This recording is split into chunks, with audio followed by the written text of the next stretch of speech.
What real event in your life? That it happened in a book or movie. Would be obvious foreshadowing.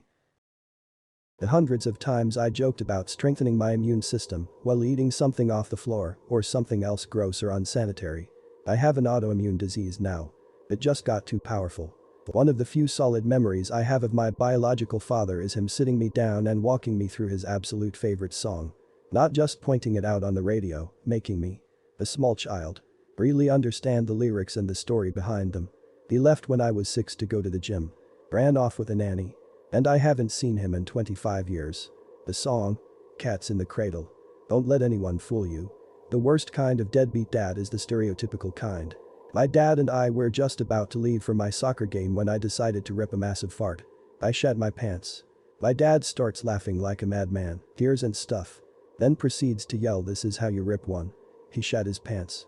I used to love watching TV. When my dad got sick with cancer, I would watch it to distract myself. In the week leading up to his death, I kept seeing this PSA about how this girl older than me, but around my age, had watched her father also battle cancer illness, how he was getting worse. Eventually checking into the hospital, where the girl learned to accept and move on past his death and illness.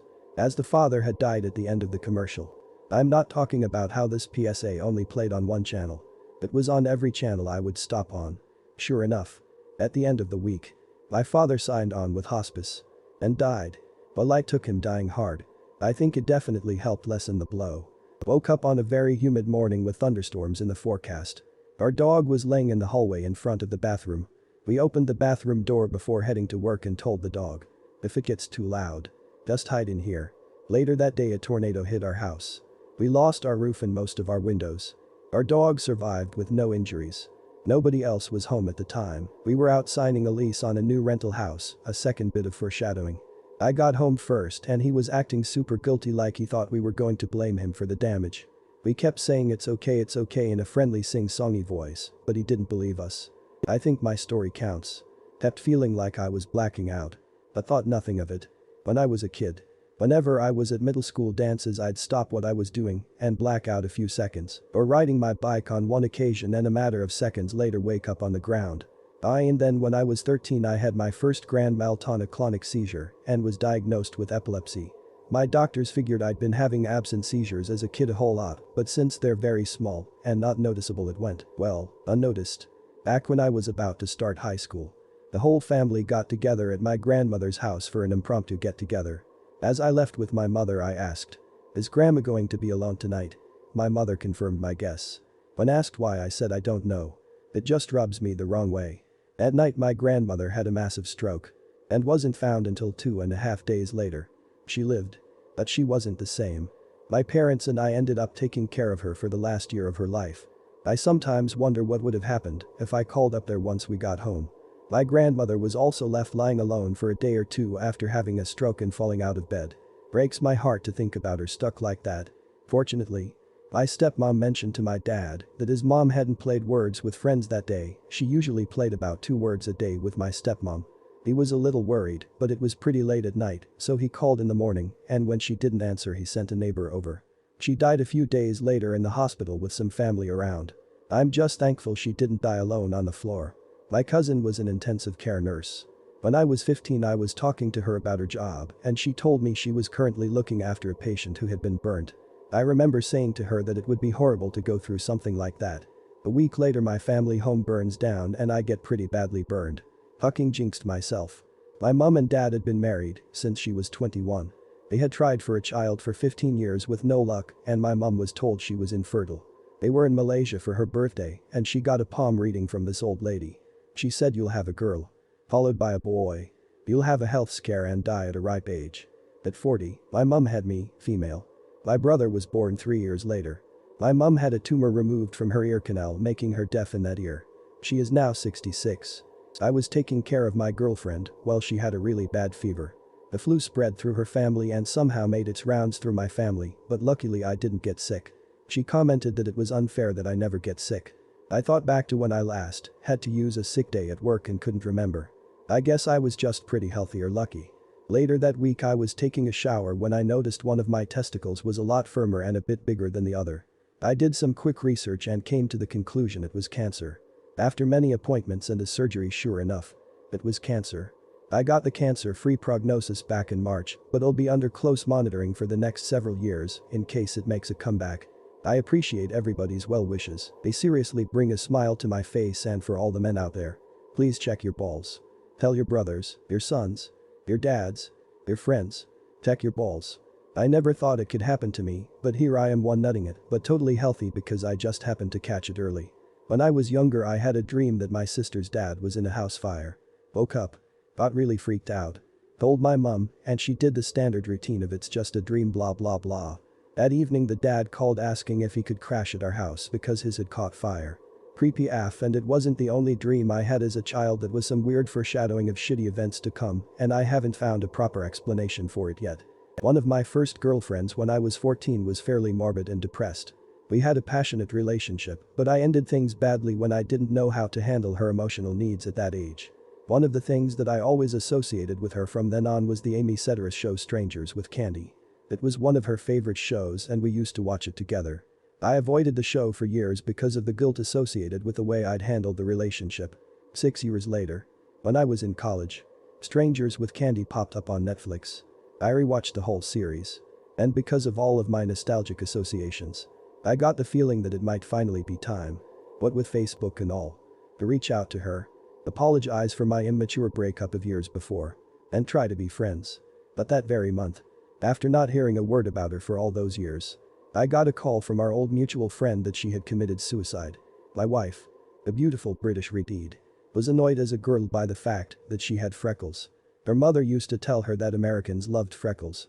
And she'd wind up marrying a rich American someday. She was half right. Got a new boss at work. I remember sitting with my coworkers when one of them said this is the beginning of the end for us if we don't organize. Sure enough, this year we all went out for drinks together after our last official day as colleagues. Some were forced out. Many left voluntarily due to stress. This fucks me up every time I think about it. My younger brother turned 17 and he was really distraught because for years he never thought he'd make it to 17. He was happy, but you just knew how intensely he believed that feeling. 2 days shy of a month after his 17th birthday, he was shot and didn't make it. I had 2 friends in college and we all had the same double major. One of them had broken his femur a year or 2 before. And I was on crutches for a broken ankle at the time. We had a conversation like this, friend number 2, you two have a lot in common. You're both short and studying X and have broken your legs. All 3 of us have the same double major. Friend number 2. Well. Okay. I guess I'm in the group too. But I don't want to have the injury in common with you guys. A week later, he broke both of his feet. Not my story. But it needs to be told. One of my teachers told me this. When she was still in college, she took health. The first thing they did in the class was watch a video on what to do if you were in a car accident and the car caught on fire. The video had a mom, dad, teenager, and a little kid in the car. My teacher doesn't know the rest of the video because the girl sitting next to her started having a seizure. 2 guys from the back grabbed the girl and carried her downstairs while my teacher grabbed the girl's belongings. They drove the girl to the emergency room and were told she might not make it.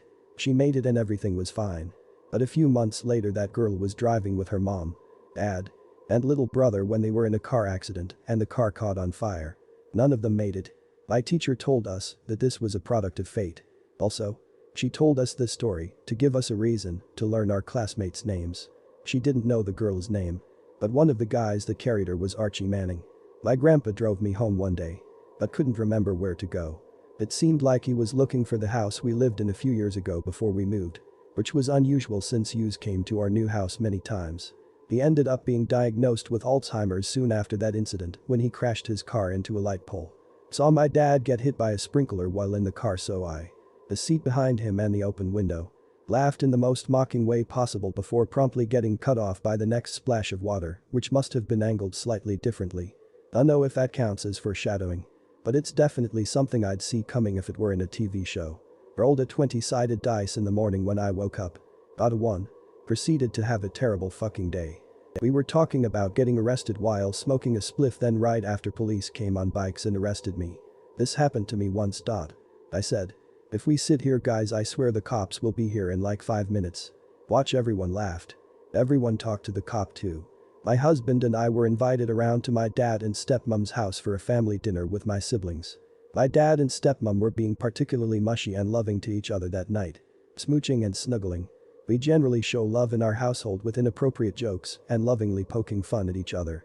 At the dinner table I exclaimed. "Oh gosh, you two calm down. Who's dying?" Turns out they had invited us around that night so my dad could tell me he had been given less than 12 months to live. Oh no. Is he still with us?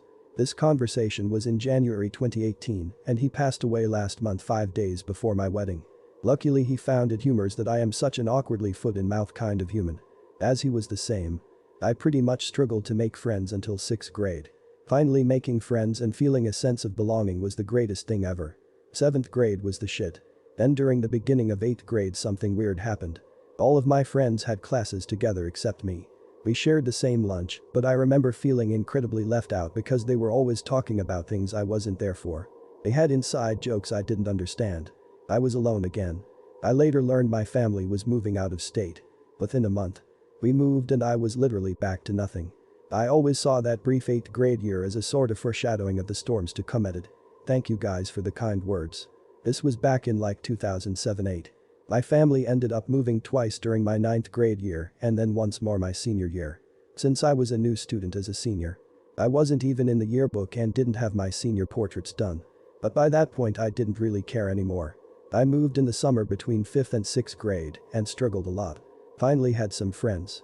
But then moved midway through 7th grade and had to start all over again. It was tough and lonely. But I finally found friends in 8th grade. And then moved again during the summer before 9th. I can relate 100%. I used to call my friends up after I moved and feel sad hearing them tell different versions of the same stories that I should have been but was not a part of. When I was 7, I was lying on the floor petting my family's dachshund and told him. "I don't know what I'd do without you." He died 2 days later of a heart attack. He was 13 and lived a great life. But it was the first death I ever dealt with and I took it hard. He was my first best friend. My grandfather went off to Japan when he was 20. My father grew up in America and worked in animation. My mother was born in America. Grew up in Japan. Then worked in animation where she met my father. I then was born in America, got into animation. And left for Japan when I turned 20. I'm not sure if that's foreshadowing. But it's certainly synchronicity. I'd love to see a thread about synchronicity, but it's probably gonna get downvoted to hell and back before it catches eyes. I have the mouth of a sailor and I run it constantly. I had a teacher who I had gotten comfortable with over the course of high school and I ended up feeling comfortable to swear around him. He told me once that my mouth was gonna get me in trouble later in a professional setting if I didn't learn how to tone it down.